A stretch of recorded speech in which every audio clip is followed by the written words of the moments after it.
Magandang araw po mga kagala. Ako po ay namimitas po ng gulayin. Ayan pako. Ayan. Dito po sa amin napakarami pong pako. Walang problema po dito sa gulayin. Tapos panggata, ayan po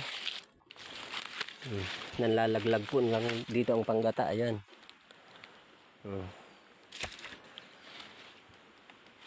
Kung gusto po ninyong ginataan, yan, kukuha po kayo ng nyog. Gagataan na, okay na. Pwede rin po yung alam po ba ninyo yung mga suso? Yung suso po, pipit-pitan nyo siya, tapos hugasan, kalugin.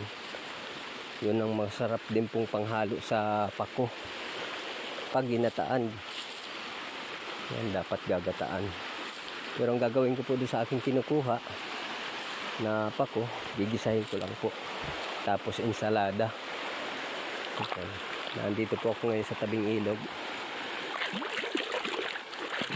Ayan Napakalinis po ng ilog namin dito Galing po yan sa baha, kaya medyo malabo ng konti. Yan, ang tawag po ng iba dyan, malasuka. Yan, parang kulay ng suka yung tubig niya Ayan. Napakasarap po dito maligo, ang lamig. So yun lang naman po mga minamahal kong kagala. At sa mga baguhan po dyan at hindi pa po nakapalo, palo na. Yan. So yan lang naman po at magandang araw po. Follow, like and share po. Bye bye.